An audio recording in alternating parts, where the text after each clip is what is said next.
మనదని మరొక్కసారి మీ అందరికీ విజ్ఞప్తి చేస్తున్నా. సమస్యలు ఉన్నాయి. 10 లక్షల కోట్ల రూపాయలు వారసత్వ అప్పు, 1,20,000 కోట్ల రూపాయలు బకాయిలు, ఏదైతే బిల్స్ మాత్రం బకాయిలు. అందులో తెలుగుదేశం పార్టీ అంటే కచ్చగట్టి నీరు చెట్టు కానీ నరేగా కానీ మీరు చిన్న చిన్న పనులు చేసుంటే అవన్నీ కూడా వారగా పెట్టారు.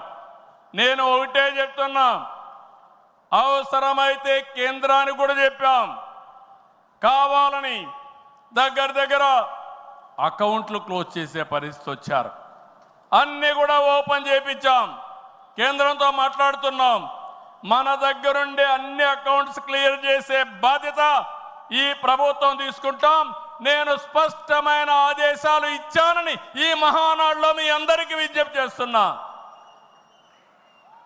ఇది కాకుండా తల్లికి వందనం, ఎంతమంది పిల్లలుంటే అంతమందికి తల్లికి వందనం మీ కిందన పాఠశాలలు ప్రారంభించే ముందరే వాళ్ళకి ఇచ్చే బాధ్యత మనదని మరొకసారి విజ్ఞప్తి చేస్తున్నా. అన్నదాత, రైతుకి న్యాయం చేసే పార్టీ తెలుగుదేశం పార్టీ. రాయలసీమలో హార్టికల్చర్ హబ్గా తయారు చేయడం, ఆంధ్రాలో అక్వాకల్చర్ని ప్రోత్సహించడం, అదే మరి గిట్టుబాటు ధర ఒకసారి ఇబ్బందులు వచ్చినా ప్రతి ఒక్క రైతును ఆదుకునే కార్యక్రమాలు చేశాం. ఇటీవల మీరు చూస్తే మిరప రైతులకు ఇబ్బంది వస్తే కేంద్రంతో మాట్లాడాం. ఇంకో పక్క కోకో రైతులకు ఇబ్బంది వస్తే సబ్సిడీ కూడా ఇచ్చి మార్కెట్ ఇంటర్వెన్షన్ చేశాం. ఇంకో పక్కన మీరు చూస్తే ఏదైతే రాయలసీమలో మామిడి రైతులకు ఇబ్బంది వస్తే వాళ్ళ తరపున కూడా చర్యలు తీసుకుంటున్నాం.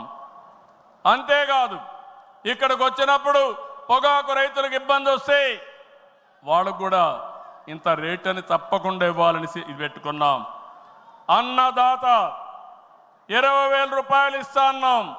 కేంద్రం ఇచ్చిన 6,000 రూపాయలు కలుపుకొని 20,000 రూపాయలు 3 విడతలుగా రైతుల అకౌంట్లో వేసే బాధ్యత మొదటిది ఈ సంవత్సరమే. కేంద్రం ఎప్పుడేస్తే అది ఇప్పుడు వేస్తామని చెప్పి కూడా నేను మీకు తెలియజేస్తున్నా. ఆగస్టు 15న మా ఆడబిడ్డలకు శుభవార్త, ఉచిత ప్రయాణ సౌకర్యం కూడా ఏర్పాటు చేస్తున్నామని ఈ సందర్భంగా అనౌన్స్ చేస్తున్నాను. ఇవన్నీ చేస్తూ ఈరోజు మీరు గుర్తుపెట్టుకోవాల్సింది, ఈ మీటింగ్లో చెప్తున్నా, ఎన్నికల ముందు చెప్పాం, సంపద సృష్టించాలి, ఆదాయాన్ని పెంచాలి, ఆ ఆదాయాన్ని తిరిగి సంక్షేమానికి ఖర్చు పెట్టాలి, మళ్ళా అభివృద్ధికి ఖర్చు పెట్టాలి. ఇది ఒక సైకిల్ కింద ప్రజల్ని శాశ్వతంగా ఎంపవర్మెంట్ చేసే కార్యక్రమానికి శ్రీకారం చుట్టాం. ప్రతి ఒక్క వ్యక్తికి రాష్ట్రంలో ఒక భద్రత ఇవ్వడం మన బాధ్యత. ఇంకో పక్క ప్రతి ఒక్క కుటుంబాన్ని ఎంపవర్ చేయడం కూడా మన కర్తవ్యం అని చెప్పి కూడా నేను మీకు తెలియజేస్తున్నా.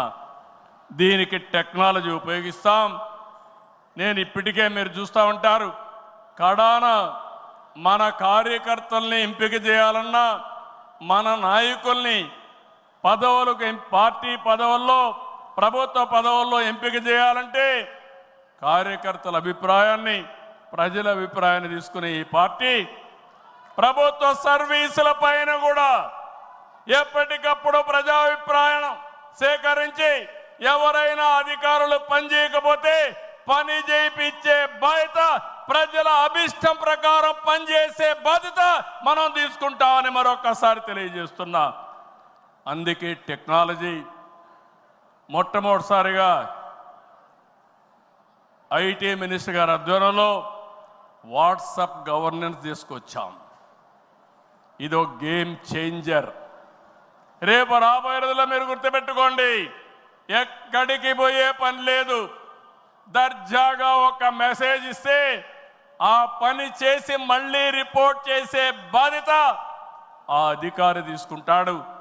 దాన్ని సూపర్వైజ్ చేసే బాధ్యత మన పార్టీ తీసుకుంటుందని చెప్పి కూడా నేను మీకు తెలియజేస్తున్నా.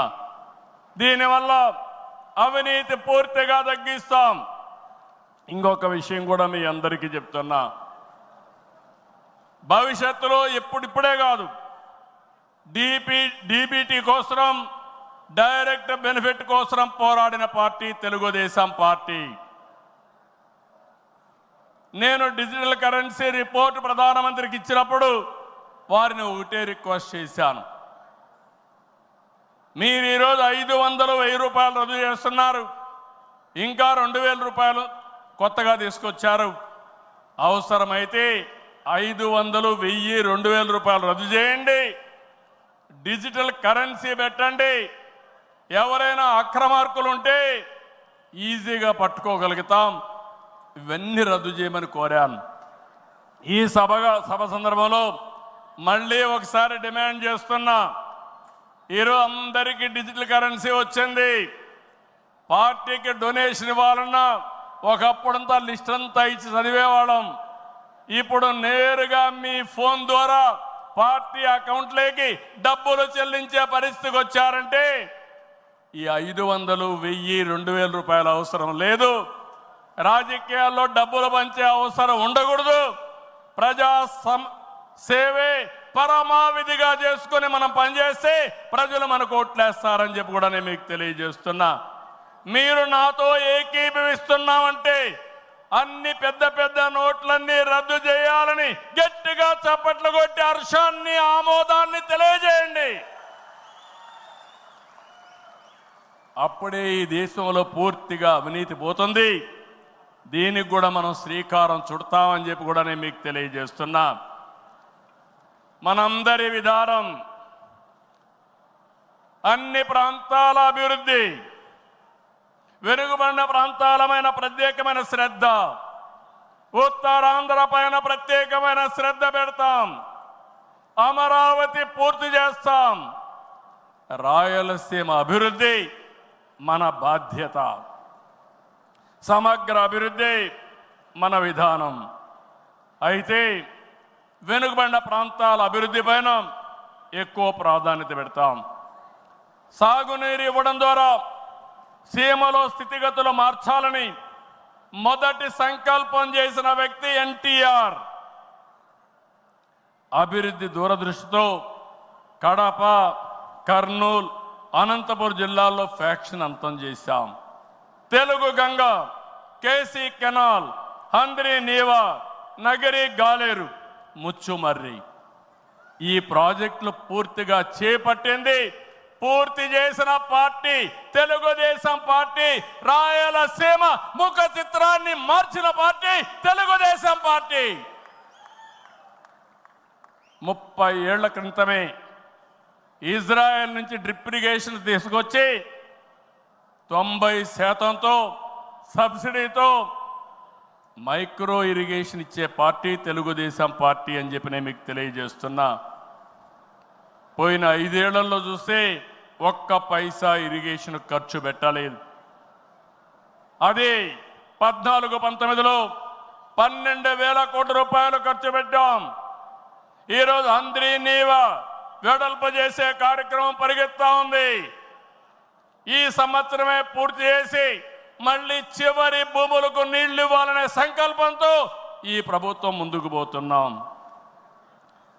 ఈరోజు రాయలసీమ రైతుల్ని ఇంకా బలోపేతం చేయడానికి పోలవరాన్ని పూర్తి చేస్తున్నాయి. ఇంకొక పక్క పోలవరం బనకచెర్ల ప్రాజెక్టుకు నాంది పలకబోతున్నాం. కడప జిల్లా కొప్పర్తి, కర్నూలులో ఓర్వకల్లు ఈ 2 కూడా పారిశ్రామిక వడలుగా తీర్చిదిద్దుతున్నాం. రాష్ట్రంలో 5 రతన్ టాటా ఇన్నోవేషన్ హబ్బులను ప్రారంభిస్తున్నాం. మెయిన్ వచ్చి అమరావతిలో ఉంటే విశాఖపట్నం, రాజమండ్రి, విజయవాడ, తిరుపతి, అనంతపూర్ కేంద్రాలుగా 5 జోన్లు 5 పెట్టి ప్రతి ఒక్క కుటుంబంలో ఒక ఆంట్రప్రెన్యూర్ని ప్రమోట్ చేయాలనే సంకల్పంతో ఈ ప్రభుత్వం ముందుకు పోతా ఉంది. అన్ని ప్రాంతాల అభివృద్ధి కావాలి, అందరూ వ్యక్తుల అభివృద్ధి కావాలి. వెనుకబడిన ప్రాంతాలపైన ప్రత్యేక శ్రద్ధ పెడతాం. బాగా బలహీనంగా ఉండే, ఆర్థికంగా ఇబ్బందుల్లో ఉండే వ్యక్తులపైన, కుటుంబాలపైన ప్రత్యేక శ్రద్ధ పెడతామని చెప్పి కూడా నేను మీకు తెలియజేస్తున్నా. ఈ మహానాడు వేదికగా చెప్తున్నా, ప్రతి ఒక్క కార్యకర్త గర్వపడే పాలనిస్తాం. మీ గౌరవాన్ని పెంచుతాం. మీరిచ్చిన హామీలన్నీ నెరవేర్చే బాధ్యత ఒక పార్టీ అధ్యక్షుడిగా, ముఖ్యమంత్రిగా నేను తీసుకుంటానని చెప్పి కూడా నేను మీకు తెలియజేస్తున్నా. ఎన్నికల మేనిఫెస్టో, సూపర్ 6 కానీ ఇవన్నీ పూర్తి చేసి ప్రజల్లో నమ్మకాన్ని పెంచుతాం. కూటమిగా మన 3 పార్టీలు కలిసి నడవాలి, మనం కలిసి గెలవాలి. తెలుగు జాతి నెంబర్ 1 కావాలంటే తెలుగుదేశం పార్టీ ఎప్పుడూ ముందుండాలని చెప్పి మీకు తెలియజేస్తున్నా. దానికోసం ప్రతి ఒక్క కార్యకర్త పనిచేయాలి, అవగాహన పెంచుకోవాలి, సమర్థవంతంగా పనిచేయాలి. నేను ఏదైతే ఆలోచిస్తున్నానో మీ అందరి ఆలోచనలు కూడా బలుకొని ఈరోజు విజన్ గాని ఇవన్నీ తీసుకొచ్చాం. అవన్నీ అమలు చేసే బాధ్యత మనం అందరం తీసుకుందాం. ఈరోజు, రేపు, ఎల్లుండి 3 రోజులు ఇక్కడ ఉంటున్నాం. నేను ఒకే ఒక విషయం మిమ్మల్ని కోరుతున్నాను. మీరందరూ వచ్చారు, నిండు శోభ వచ్చింది, చాలా ఉత్సాహం వచ్చింది. నాకు కూడా అనిపిస్తూ ఉంది, కొండను కూడా ఢీ కొట్టే శక్తి మీరందరూ నాకు ఇస్తున్నారు. అది చేస్తా. ఆత్మవిశ్వాసాన్ని పెంచారు. అయితే ఈరోజు ఇక్కడుండే వ్యక్తులను చూస్తే ముఖ్యమైన నాయకులు, యూనిట్ ఇన్ఛార్జీలందరూ ఇక్కడున్నారు, మండల పార్టీ అధ్యక్షులు ఉన్నారు, పార్లమెంటరీ పార్టీ నాయకత్వం ఉంది, ఇంకొక క్లస్టర్ ఇన్ఛార్జీలు ఉన్నారు, ఎమ్మెల్యేలు, శాసనకర్తలు, ఎమ్మెల్యేలు, ఎంపీలు ఇక్కడ ఉన్నారు, మంత్రులు ఉన్నాం. అయితే ఈరోజు మనకు కావాల్సింది ఎక్కడికక్కడ సమర్థవంతమైన నాయకత్వాన్ని ఇంకా తయారు చేసుకోవాలి. నాయకత్వం ఉంది, శక్తిని పెంచుకోవాలి, తెలివితేటలు పెంచుకోవాలి. మనం అనుకున్న లక్ష్యాన్ని చేరడానికి ఎలాంటి స్కిల్స్ కావాలనో అవన్నీ మనం నేర్చుకోవాల్సిన అవసరం ఉంది. ఈ రాష్ట్రాన్ని ఒక విజన్తో తీసుకుపోవాలంటే నేను ఒక్కడనే కాదు. అందుకే నేను చాలాసార్లు చెప్పాను, మంది పొలిటికల్ గవర్నెన్స్ అంటే మీరందరూ గెలిపించిన తర్వాత గెలిచిన వారిలో ఒక మంత్రివర్గాన్ని ఏర్పాటు చేసుకుని మేమేదో పరిపాలన చేస్తే కాదు, చివరి మైల్లో ఉండే కార్యకర్త కూడా ఈ ప్రభుత్వంలో భాగస్వామి అయినప్పుడు, మీ ద్వారా పరిపాలన జరిగినప్పుడు అదే నిజమైన పొలిటికల్ గవర్నెన్స్ అని చెప్పి కూడా నేను మీకు తెలియజేస్తున్నా. అందుకే ఒక సిస్టమేటిక్ ఆర్గనైజేషన్ తీసుకొచ్చాం. ప్రభుత్వానికి, పార్టీకి అనుసంధానం పెరగాలి, అనునిత్యం అవగాహన పెరగాలి, భాగస్వామ్యం పెరగాలి. దానికి మహానాడు ఒక వేదిక కావాలి. నేను పైనుండే నాయకులకు చెప్తున్నాను, ఇక్కడుండే క్షేత్రస్థాయి నాయకులందరూ కూడా చెప్తున్నాం, అందరం కలిసి పనిచేద్దాం, ఒకరినొకరు అర్థం చేసుకుందాం, గౌరవిద్దాం, టెక్నాలజీ ఉపయోగిద్దాం. అనుకున్న లక్ష్యాన్ని సాధించే వరకు నిరంతరం కూడా ఆలోచించి ముందుకు పోయే విధంగా కార్యక్రమాలు చేద్దాం. ఆ పునరంకితం కోసమే నేను ఒకటే చెప్తున్నా, ఈ మహానాడు ద్వారా మళ్ళీ ఆంధ్రప్రదేశ్ రాష్ట్రాన్ని, తెలుగు జాతిని నెంబర్ 1గా చేసే వరకు నిరంతరం పనిచేస్తామని గట్టిగా మీరందరూ కూడా చప్పట్లు కొట్టి హర్షాన్ని, ఆమోదాన్ని తెలియజేయాల్సిందిగా ఒక సంకల్పంతో ముందుకు పోతామని ఈరోజు చెప్పాల్సిందిగా మిమ్మల్ని అందరూ కోరుకుంటూ ఆ దిశగా ఈరోజు చర్చలు చేయాలని చెప్పి కోరుకుంటూ జై తెలుగుదేశం, జై తెలుగుదేశం, జై తెలుగుదేశం, జోహార్ ఎన్టీఆర్, జోహార్ ఎన్టీఆర్, జోహార్ ఎన్టీఆర్. ఇదే స్ఫూర్తి నిరంతరం కొనసాగించాల్సిగా కోరుకుంటూ అందరికీ నమస్కారాలు. జై హింద్.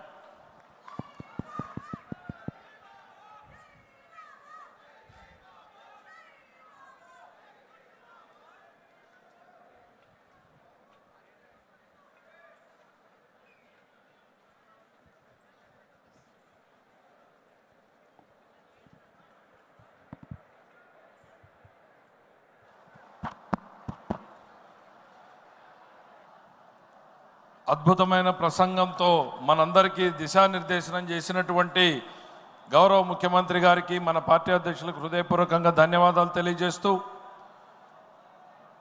యువ నాయకుడు మాట్లాడే ముందు పార్టీలోని నియమావళికి కొన్ని సవరణలు చేయాల్సిందిగా